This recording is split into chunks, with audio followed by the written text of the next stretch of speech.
Shalom, puji Tuhan. Kita jumpa lagi dengan sapaan berkat Gemim Peniel Tuna Wawanasa. Dan saat ini kita akan membaca dan merenungkan bagian firman-Nya. Dan sebelum kita membaca dan merenungkan firman Tuhan, mari kita berdoa. Tuhan Yesus, kami sungguh bersyukur dan berterima kasih kepadamu atas tuntunan dan penyertaan-Mu buat kami. Di saat ini, kami rindu sapaan firman-Mu. Ya Roh Kudus, tuntun kami, arahkan kami, ketika kami akan membaca dan merenungkan firman-Mu. Di dalam nama Tuhan Yesus, kami memohon. Amin. Bagian firman Tuhan yang menjadi perenungan kita di saat ini, diambil dalam kitab Kisah Para Rasul pasal 2, dibaca ayat 1 sampai dengan ayat 4, yang berkata begini, ketika tiba hari Pentakosta, semua orang percaya berkumpul di satu tempat. Tiba-tiba turunlah dari langit suatu bunyi seperti tiupan angin keras yang memenuhi seluruh rumah di mana mereka duduk. Dan tampaklah kepada mereka lidah-lidah seperti nyala api yang bertebaran dan hinggap pada mereka masing-masing. Maka penuhlah mereka dengan Roh Kudus.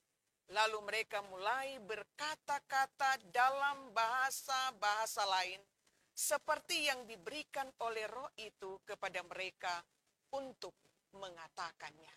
Demikianlah firman Tuhan.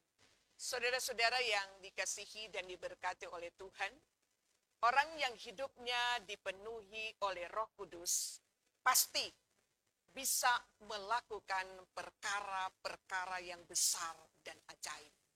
Mengapa? Karena Roh Kuduslah yang memampukan setiap orang percaya. Bagian firman Tuhan kita juga di saat ini membuktikan kuasa Roh Kudus Tuhan memenuhi para murid-muridnya. Ini diawali dengan tanda alam. Dikatakan dalam ayat 2, tiba-tiba turunlah dari langit suatu bunyi seperti tiupan angin keras yang memenuhi seluruh rumah di mana mereka duduk. Dan tampaklah kepada mereka lidah-lidah seperti nyala api yang bertebaran dan hinggap pada mereka masing-masing. Maka penuhilah orang percaya itu dengan Roh Kudus, dan akibatnya mereka mulai berkata-kata dalam bahasa-bahasa yang lain. Mereka digerakkan dengan Roh Kudus. Padahal mereka adalah orang Galilea, orang biasa. Tetapi luar biasanya mereka bisa berkata-kata dengan bahasa-bahasa asing. Kalau orang bisa melihat dalam pembacaan kitab Kisah Para Rasul pasal 2, ayat 9 dikatakan di situ ada Partia, Media, Elam, Mesopotamia, Frigia, dan seterusnya. Padahal itu adalah bahasa-bahasa asing. Tidak ada penterjemah di sana.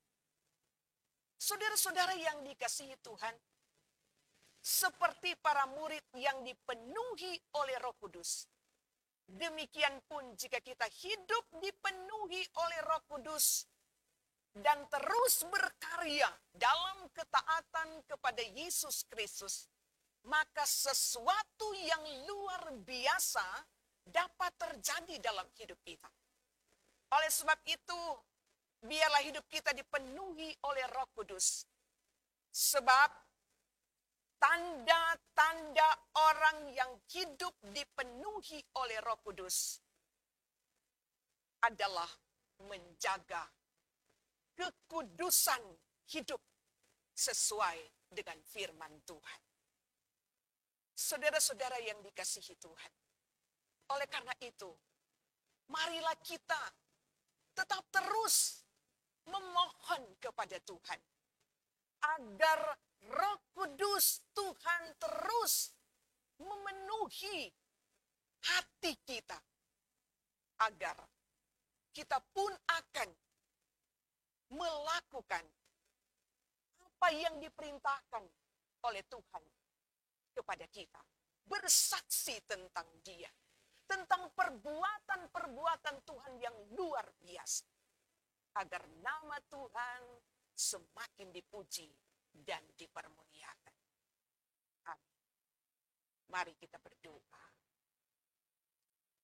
Terima kasih Tuhan Yesus untuk firman-Mu yang boleh memberi kekuatan kepada kami, yang boleh memberi motivasi kepada kami di dalam kami menjalani akan kehidupan kami ke depan. Biarlah firman Tuhan ini benar-benar menjadi berkat di tengah-tengah perjalanan kehidupan kami. Di dalam nama Tuhan Yesus kami berdoa. Amin. Demikianlah Tuhan Yesus menolong dan memberkati orang semua.